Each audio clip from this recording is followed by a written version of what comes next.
¿Ya lo tienen, hermanos? ¿Están cómodos? Amén. No, quédense así. Yo no les dije que se pararan, yo les pregunté. Siéntense, hermanos. Tengan paz en su corazón. Vamos a inclinar nuestros rostros, hermanos. Padre amoroso, gracias por la vida que nos das. Ahora, Dios, aquí estamos, Padre Santo, pidiéndote, Señor, que tu palabra sea la que sacie nuestra alma y supla las necesidades que tenemos cada uno. Que entendamos, Dios, que fuera de tu palabra no hay nada. Dios, danos entendimiento para entender esto y para que verdaderamente nuestras vidas se fundamenten en tu palabra. Para que nuestras vidas, Dios, tengan ese fundamento sólido y firme, inmovible, que solamente puede dar tu Santa Biblia. Enséñanos, Dios, en esta mañana y afirma, Señor, nuestra fe como una firme ancla en tu palabra. Señor, que solamente tú tengas el crédito, que solamente a ti te demos el crédito y fuera de ti lo demás es vanidad. Por el nombre bendito y santo de Cristo Jesús oramos y te damos las gracias. Amén. Bien, hermanos, realmente y de buen grado yo diera a este estudio a un grupo seleccionado de la iglesia, pero vamos a hacerlo así. Dios es un Dios misericordioso y bueno, y vamos a tomar este estudio en el cual, hermanos, espero que te sea de motivación para que tú te levantes y continúes adelante en la vida cristiana. Yo creo que no hay maldición más grande en este tiempo para el ser humano que creer la mentira. Lamentablemente, hermanos, desde el principio, desde Génesis así fue. Y hasta el día de hoy se repite la misma historia. Y cuando hablamos de esto, no estamos hablando fuera de, estamos hablando dentro de. Y por eso es necesario que vengamos a la palabra de Dios. Este es un estudio bíblico, hermanos, y no toma inclinación hacia ningún lado. Dentro de la cristiandad, hermanos, hay mucho que se dice cristiano. Pero, como dijo Salomón de la mujer virtuosa, cristiano verdadero, ¿quién lo hallará? ¿Y saben qué? Solo puede ser un cristiano verdadero y genuino aquel que cree la palabra, que está firme en la palabra, que sabe por qué está aquí sentado en este momento y que sabe para qué y por qué vive. Es cierto que Dios busca adoradores verdaderos en espíritu y en verdad, pero la vida cristiana no nada más tiene una faceta, tiene varias facetas, y entre otras, que tú y yo nos preparemos para llevar a cabo el ministerio. Si nuestra vida solo se centra en una costumbre religiosa, en un hábito de estar en la iglesia cada domingo, créanme que es muy corto y muy pobre tu pensamiento. Dios detesta la religión, abomina la religión. El diablo ama la religión. El diablo es el ser más religioso del universo. Le encanta la religión al diablo.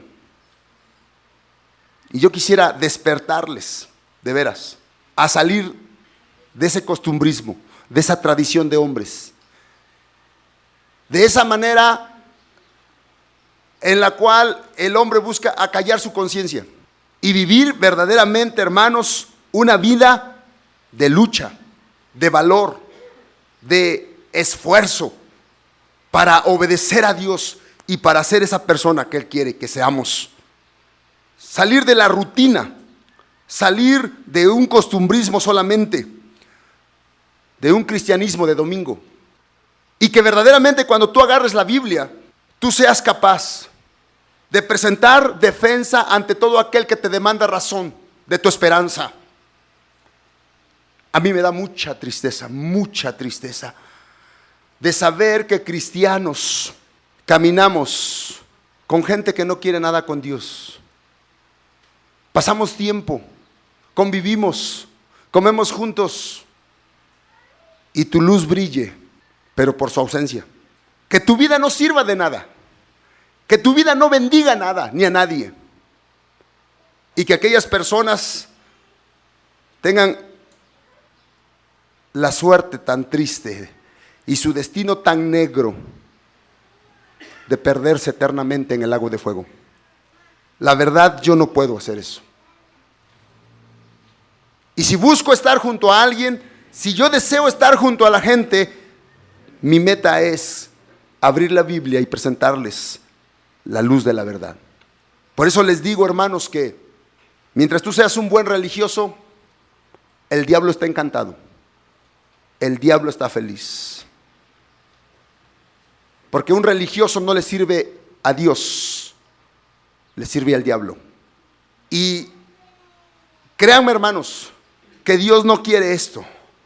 Dios quiere que nosotros estemos firmemente fundamentados en su palabra,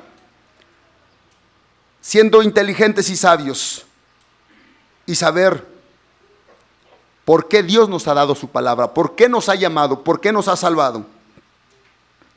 Hermanos, nosotros nos nombramos bautistas. Y créanme, hermanos, que nosotros tenemos cientos de años de historia cristiana, de historia bíblica.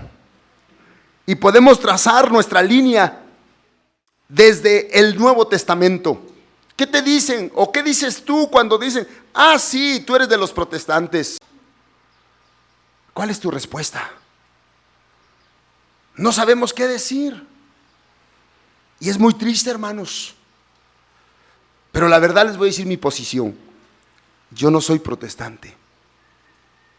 Yo no surjo de Lutero. Lutero fue un buen tipo, por cierto, de muchas agallas, y que se amarró los pantalones y enfrentó a su superior, el Papa. Cuando escudriñando la palabra se dio cuenta de todas las abominaciones y abusos, ambiciones y avaricia desmedida que tenían estos líderes, como lo es hasta el día de hoy. Y Lutero se rebeló, presentando sus 90 tesis y desenmascarando el abuso del clero romano. Entonces, obviamente, la solución que el Vaticano daba en ese tiempo era quemar a sus enemigos. Y todo aquel que no compartía su misma línea de pensamiento era declarado enemigo. La Biblia estaba prohibida y solamente los sacerdotes tenían acceso a ello. Por eso los sacerdotes fueron los primeros que se dieron cuenta y se rebelaron. El protestantismo nació con Lutero. Y les voy a decir, de lo poco que yo sé, ¿quién es Lutero? Lutero es de los buenos católicos. Fue de los buenos católicos. Se separó de los malos católicos, pero siguió siendo católico hasta el día de hoy. Tenemos la religión protestante. Tiene muchas denominaciones, pero tienen una religión. En realidad nunca salieron del catolicismo. Y así como el clero vaticano quemaba a sus enemigos, igualmente Lutero siguió quemando a algunos. Yo no vengo de Lutero, yo no soy protestante. Te puedo confirmar con la palabra de Dios que soy cristiano. Y antes que de cualquier denominación soy cristiano. Las denominaciones solamente sirven para dividir y para poner la mira en los líderes que están al frente de esa denominación. Y nos olvidamos lo que somos verdaderamente. Antes que bautista, yo me declaro cristiano, netamente cristiano. Y yo puedo encontrar este término en la Biblia, legítimamente. Y encuentro al cristiano, lo encuentro en la iglesia. No inactivo, no sentado, no pasando el tiempo, sino activo, llevando a cabo el ministerio, edificando a los santos y ganando a los perdidos. Ese es un cristiano. Siempre lo vas a encontrar en una dinámica, porque es parte de un cuerpo que tiene vida propia, no de una organización. Y cuando vuelvo a encontrar el término cristiano, me encuentro a un cristiano defendiendo su fe, pregonando su fe, proclamando a Cristo, hablando de Cristo, dando su testimonio a chicos y a grandes. Encuentro a un cristiano que sabe que no importa quién sea, pero que tiene un lugar más allá, más arriba, más superior que cualquier príncipe o rey de este mundo. Y cuando vuelvo a encontrar la palabra cristiano en la Biblia, encuentro a un cristiano sufriendo. Encuentro a un cristiano padeciendo por Cristo, por su Señor. ¿Por qué? Porque predica a Cristo, porque habla de Cristo. Encuentro a un cristiano perseguido, vituperado, a lo mejor burlado, señalado y huyendo quizá por predicar a Cristo. Yo no vengo de Lutero, ni soy protestante. No importa cuál ha sido mi fondo anteriormente, no importa. Pero cuando tú entiendes la palabra, tú dices: Dios santo, este es mi origen. Y el cristianismo verdadero en toda la historia de la vida cristiana ha marcado un camino, una línea de sangre. Porque en todo tiempo y hasta hoy, en pleno siglo XXI, los cristianos siguen muriendo y derramando su sangre por su Señor Jesucristo. Hermanos, como bautistas, yo tengo un compromiso con el Señor, y es seguir lo que dice la Biblia, no lo que diga la iglesia bautista. Eso es ser bautista. Que lo capten. Tenemos historia, hermanos. Se nos llamó de diferentes nombres, y a través de los siglos nuestra posición siempre ha sido esta: seguir lo que dice la Biblia. En esto encaja una de las reglas del buen estudio bíblico, que dice así: que debo estar dispuesto siempre a dejar lo que se me haya enseñado o lo que yo haya creído. Cuando al venir a la Biblia yo encuentro que lo que yo sé, lo que he creído, lo que he recibido, lo que me han dado, va en contra de la Biblia, me quedo con la Biblia y dejo lo demás. Esa debe ser tu posición y mi posición en cuanto a la palabra de Dios. Si alguien nos puede enseñar que la Biblia diga otra cosa, magnífico, ahí vamos, porque no tenemos otra guía. La gran característica que debe identificarnos y que hemos de compartir es esta: que no seguimos tradición, ni lo que diga alguna autoridad eclesiástica, y mucho menos un sistema religioso, sino que seguimos únicamente la autoridad de la Biblia, lo que dice el Señor en su santa palabra. Saben, hermanos, según las estadísticas, ¿sabían ustedes que del 100% de lo que se dice cristiano, cristiano bíblico, oigan esto, solamente el 15%, es decir, una minoría, es gente que toma la Biblia dentro de su debido contexto, que toma el fundamento bíblico correctamente, y que el 85% es gente que interpreta la Biblia en interpretación privada, y por esto algunos cristianos, pero es la mayoría, son de los que están dentro del pentecostalismo y carismatismo, que practican las señales, milagros y prodigios, que hablan don de lenguas, que sanan enfermos y que andan buscando los milagros. Son la mayoría, el 85%. Pero ¿saben una cosa? Así fuera el 99%, no importa si yo fuera el único que cree la Biblia. La Biblia nos da un principio, y en términos generales el Señor Jesucristo dijo esto: que hay una puerta ancha y una puerta angosta, y que en la puerta ancha entran las mayorías, pero en la puerta angosta solo algunos entran. Solo algunos van a vida eterna. Siempre van a ser pocos. Hoy en día, como cristianos que somos, debemos entender con claridad la enseñanza de la Biblia. No es suficiente que digamos: bueno, es que así me enseñó mi pastor. Es que eso dice mi líder. Es que eso dice el hermano Marcos. Sino que tú por ti mismo seas capaz de abrir las Escrituras y exponer la razón de tu fe. Tú y yo tenemos que ser capaces de tomar la palabra del Señor, abrir este libro santo y explicar a la gente la razón de nuestra esperanza. Y hermanos, yo espero que cuando terminemos este estudio, tú seas capaz de explicar perfectamente bien lo que dice la Biblia sobre señales, prodigios y milagros y el famoso don de lenguas. Hay tanta confusión, hermanos, en cuanto a este tema. Y donde hay confusión, hermanos, créanme que no es el Espíritu Santo de Dios. Hay un ser espiritual, maligno, especialista en confundir, en sembrar la duda, especialista en darte la verdad mezclada con mentira. ¿Y tú cómo vas a saber que estás en lo correcto? ¿Tú cómo vas a discernir las cosas? En 1 Corintios, capítulo 14, dice el Señor en el versículo 33, pues Dios no es Dios de confusión, sino de paz. Dios no es Dios de confusión.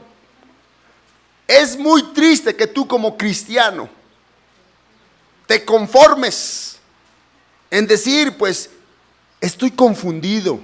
Pero si lo dice el hermano, lo creo.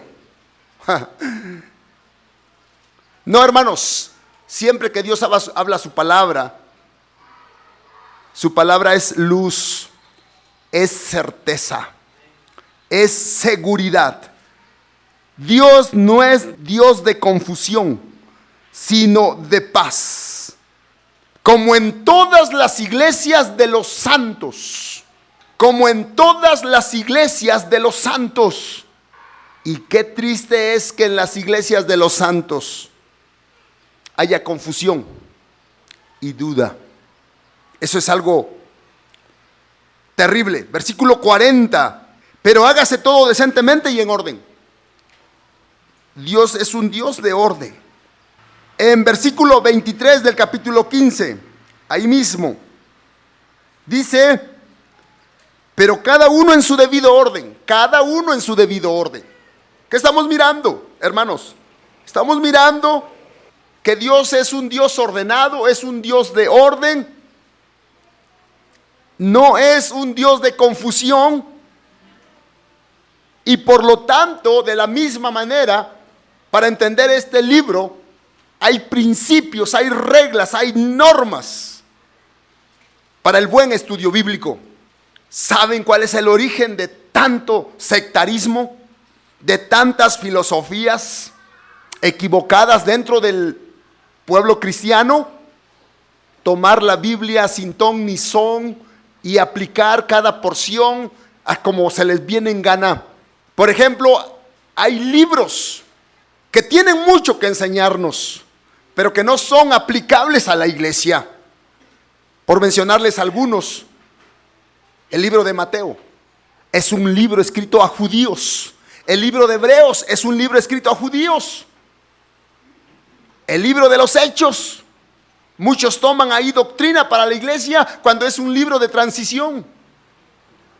Y entonces, ¿cómo yo sé que este libro es de Mateo y que este libro es de Mateo y que este libro es un libro de transición y que este libro es un libro para corregir doctrina? ¿Cómo sé esto?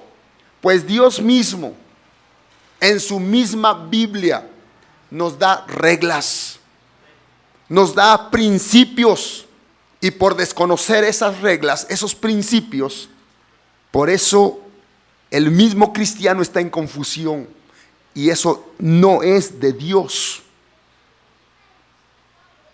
Por lo tanto, hermanos, la responsabilidad que tenemos es enseñarles para que ustedes sepan estas cosas. Y de esta manera venga el discernimiento, a sus vidas y sean capaces de mantenerse firme sin fluctuar, pero sobre todo también, si es posible, volver del error de su camino a aquellos que están en esa situación.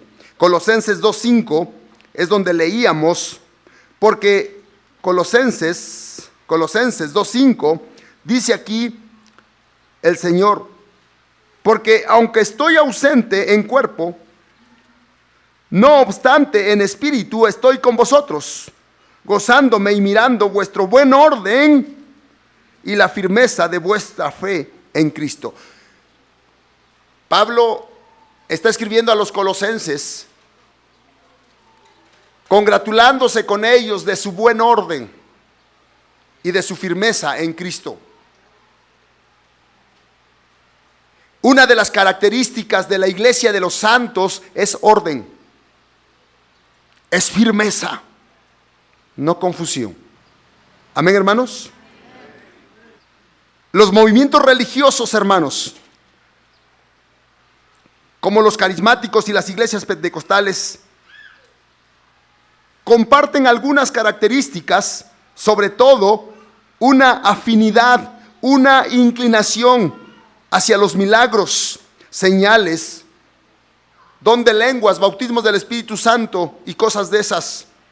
Y la pregunta ¿es correcto? ¿Es correcto que en este tiempo haya don de lenguas? ¿O que de pronto el tipo que está parado aquí al frente tiene poder de sanar? ¿Es verdad eso? No. ¿Qué dice la Biblia? ¿Qué dice la Biblia? El problema es cuando nos conformamos con lo que nos dicen y nos pasa lo mismo que a los religiosos. Lo que diga el padrecito, pues no sé, pero es que él es el que está más cerca de Dios. Es que él estudió. Aunque sea un borracho y un pederasta, lo que diga el padrecito. Y así en la iglesia cristiana, así estamos muchos. Porque es más cómodo estar tranquilos en nuestra sillita, llegando a hacer presencia cada miércoles, cada domingo, para que el pastor no se sienta mal, para que vea que le apoyo con mi presencia y que le doy mis ofrendas para que él pueda comer. Pero él es el único que sabe. Él es mi guía espiritual y pues donde vaya él yo voy. ¿Y saben qué, hermanos? Por eso la iglesia, y estoy hablando de la iglesia cristiana, está en estas condiciones. Estamos practicando tradición de hombres, estamos siguiendo ciegos. Y si el ciego guía al ciego, vamos al hoyo. Pero no, hermanos, aquí no estamos por conveniencia, aquí no estamos por comodidad, por posición, por perseguir autoridad, influencia o una vida cómoda viviendo, como muchos logran tener su iglesita, hacen sus cuentas, la ofrenda, el diezmo, pues ya salió, aquí me quedo. Y créanme, hermanos, que el diablo nos va a atacar tan sutilmente, imperceptiblemente. El ataque más fuerte del diablo es por el lado espiritual. Es por el lado espiritual. ¿Y cómo es eso? Que viene como ángel de luz, hablando muy espiritual, con mucho amor, de tal modo que tú digas: aquí sí hay amor, qué barbaridad, qué espiritualidad, qué hermano tan espiritual. En 2 Corintios capítulo 11, versículo 14 dice: y no es maravilla, porque el mismo Satanás se disfraza como ángel de luz, siempre hablando bien, como un buen cristiano. Y este es el principal y muy agudo problema que tenemos hoy en día.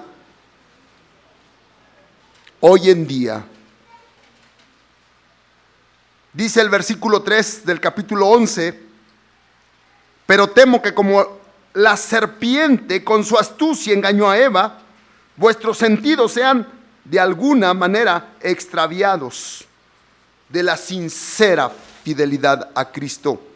Pero temo que como la serpiente engañó a Eva. Y hermanos, imagínense, el diablo engañando a Eva. Por un momento piensa, ¿quién es Eva? Eva, hermanos,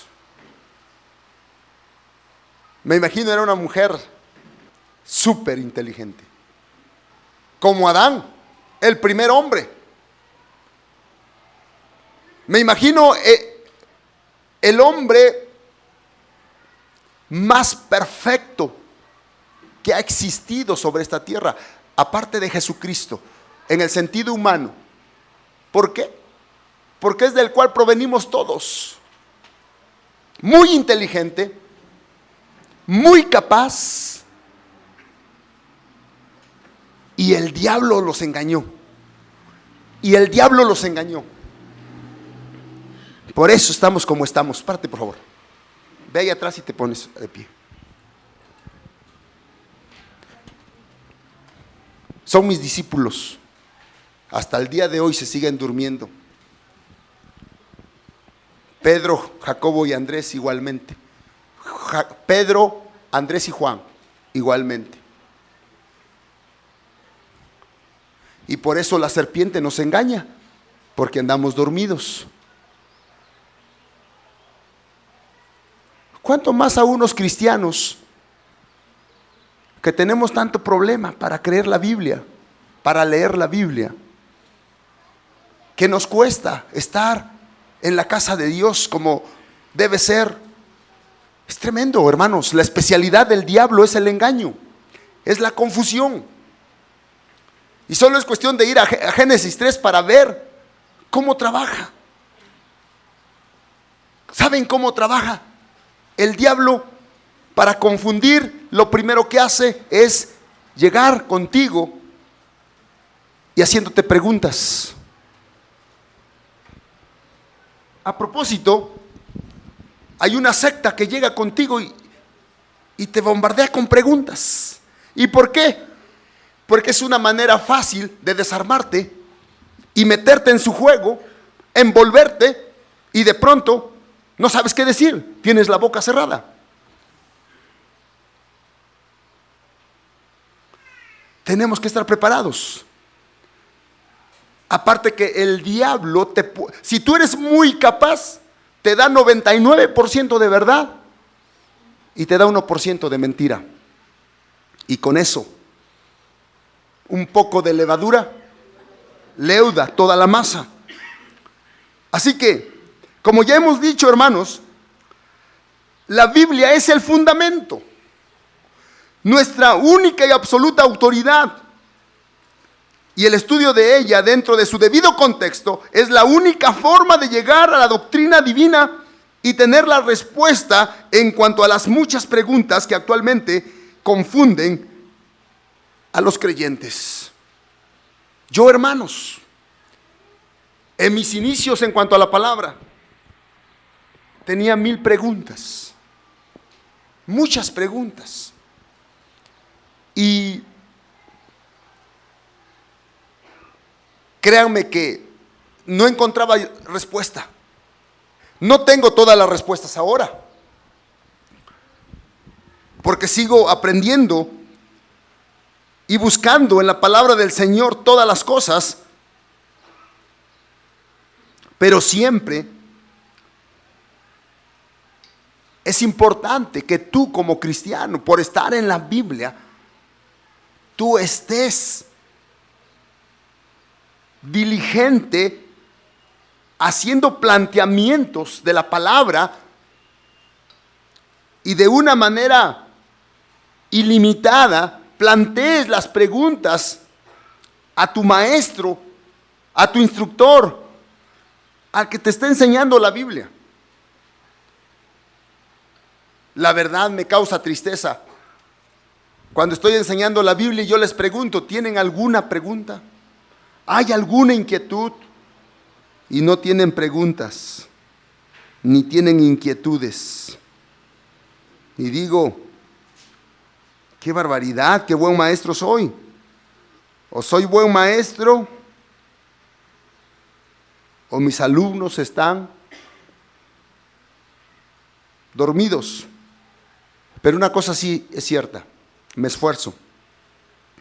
Me esfuerzo por compartir la palabra y enseñar la palabra. Y que la palabra tenga su efecto y su impacto en la persona del creyente. Hermanos, Dios nos da su palabra. Pero la palabra tendrá un impacto en la medida que tú confíes en ella, en la medida que tengas atención, en la medida que la creas. Porque si no la crees, simplemente la palabra no tiene ningún poder. Siempre y cuando tú le des el crédito de que es Dios quien te habla y que su palabra es verdad, entonces esa palabra tendrá poder en tu corazón, tendrá poder en tu vida para cambiar, para impactarla y para transformarla.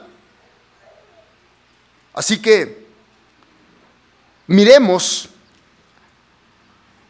algunas porciones de la Biblia que nos van a dar un fundamento, una base de la Biblia, y que nos demos cuenta que no necesitamos más que la Biblia,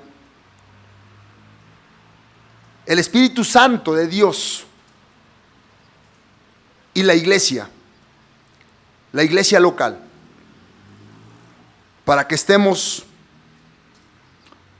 creciendo en la gracia y en el conocimiento del Señor. Juan 17:17 dice lo siguiente: santifícalos en tu verdad, tu palabra es verdad. Santifícalos en tu verdad, tu palabra es verdad.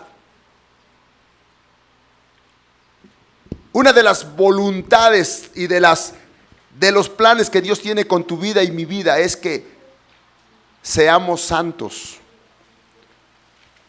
Que seamos santos. Imagino que inmediatamente en tu mente viene una imagen con su aureola, que tiene veladoras y que está en un nicho. No, hermanos, esos no son santos.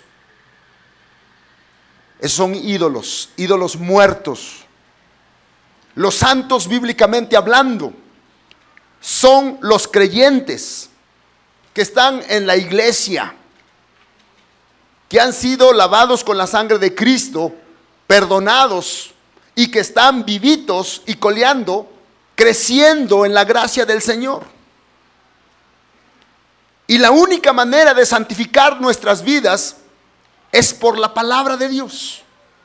Cuando hemos trabajado mucho, el cuerpo suda, el polvo y todo, ¿y qué haces?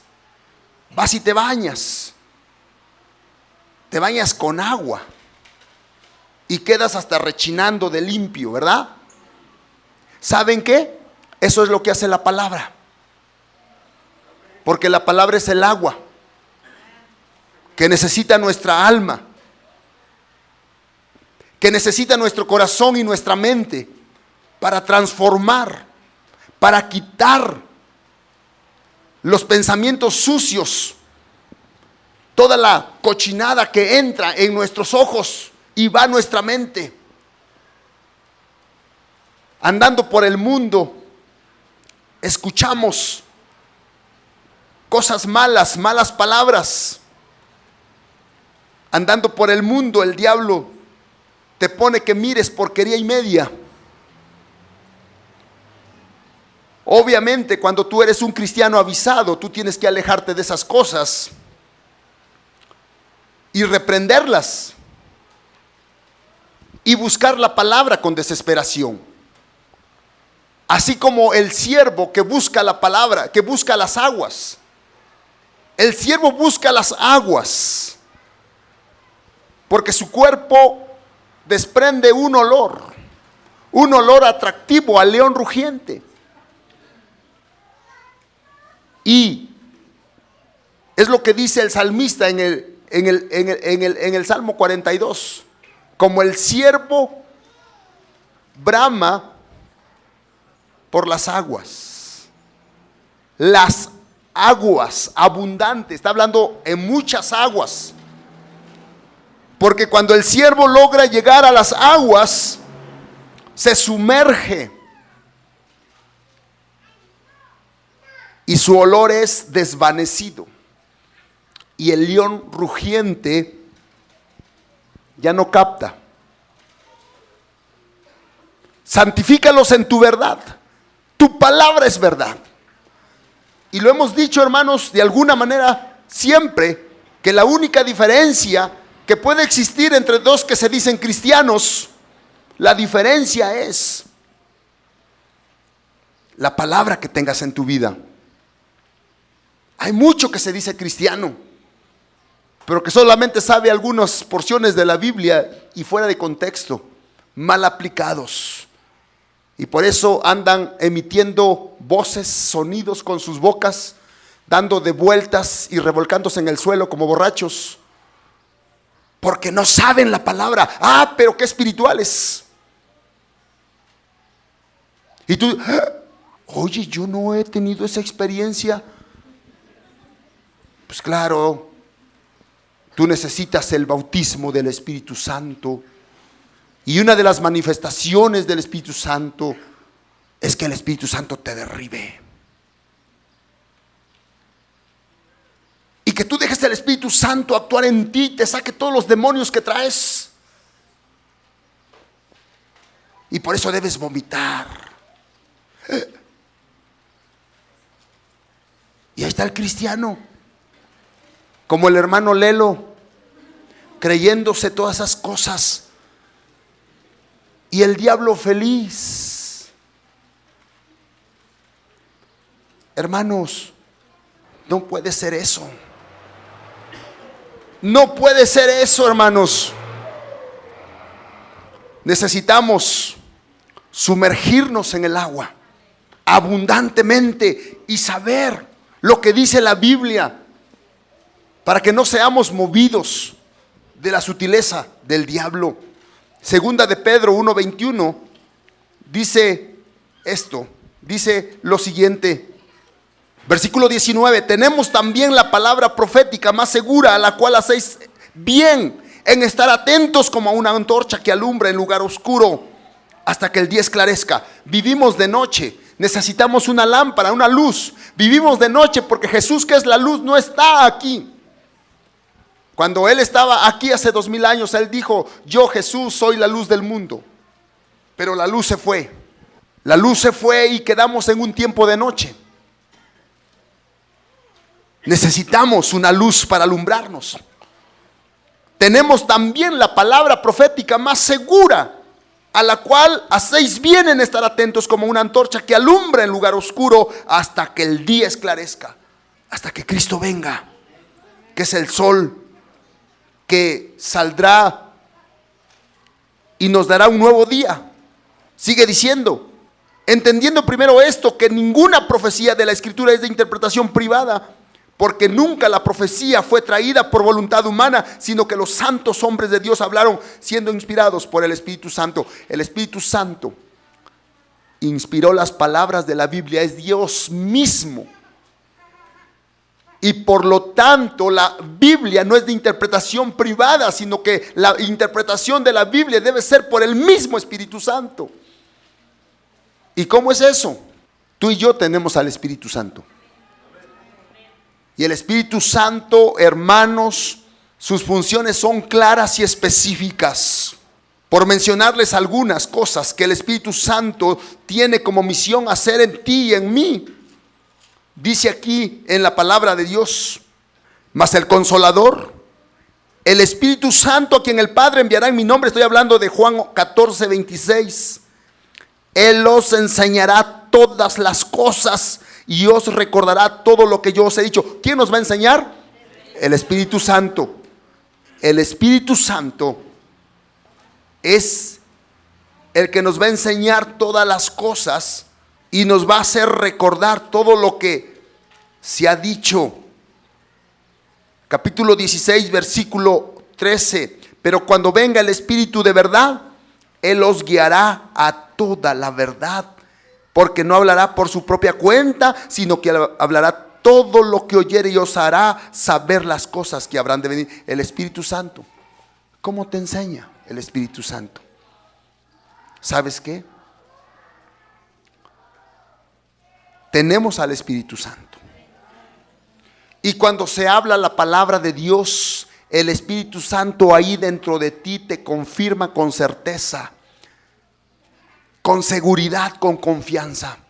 Y cuando no es así, cuando no es palabra correcta, cuando no es Biblia dentro de su contexto, el Espíritu Santo te hace causar dentro de ti una reacción. Momento. A través de la historia del cristianismo ha habido hombres, siervos de Dios, usados para instruir como maestros en la Biblia. Y el Espíritu Santo se regocija dentro de ti, asintiendo dentro de ti que es verdad. No hay confusión, no hay duda. No hay huecos, no hay vacíos.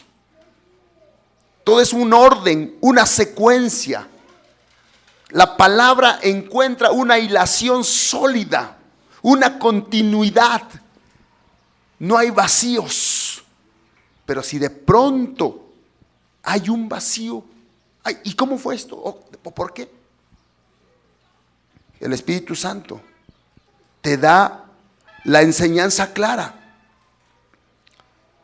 Pero cuando no es así, entra la confusión, la duda. Y lo más terrible es que cuando hay esto, dices tú, pues quién sabe. Pero si lo dijo mi pastor, debe ser cierto. Y no, hermanos. El salmista decía en el Salmo 119, 105, lámpara es a mis pies tu palabra y lumbrera a mi camino. Así que el Señor nos da con certeza su bendita palabra y por lo tanto no debemos dudar en lo más mínimo. Otra cosa, la palabra nos lleva a otro principio. Cualquier cosa debemos juzgarla con justo juicio. Juan 7, 24.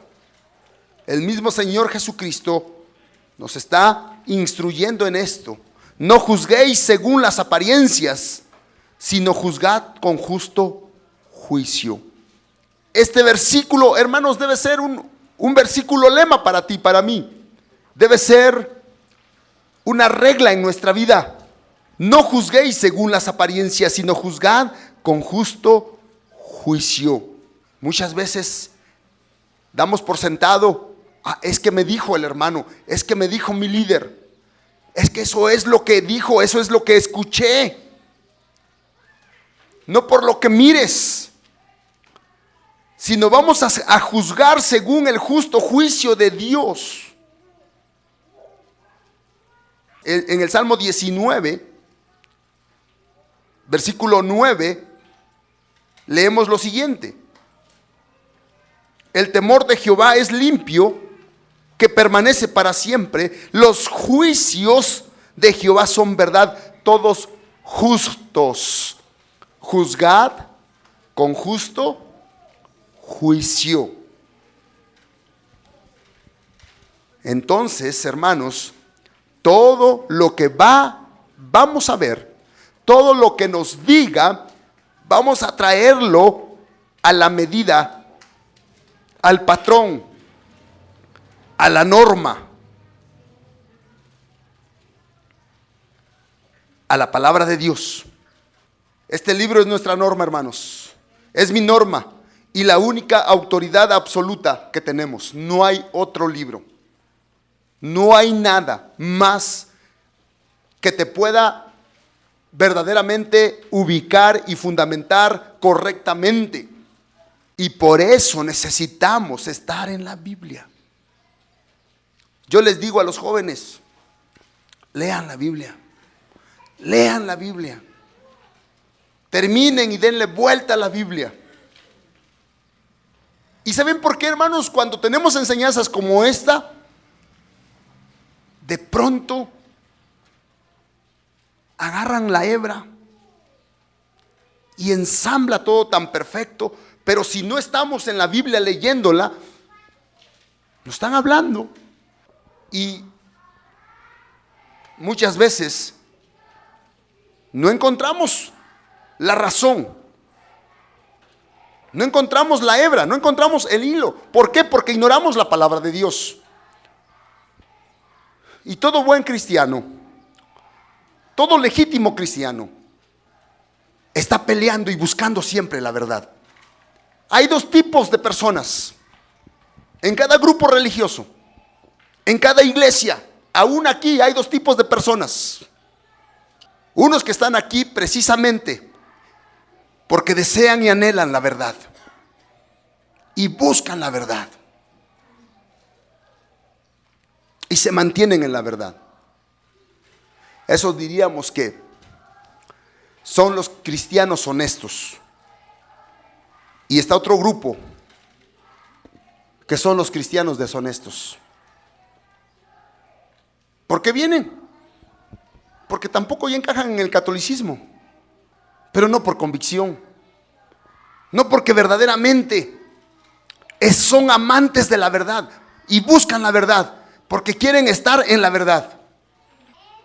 Muchas veces por comodidad o muchas veces por cuestión de honor, es decir, de orgullo. Ahora, ¿con qué cara regreso allá?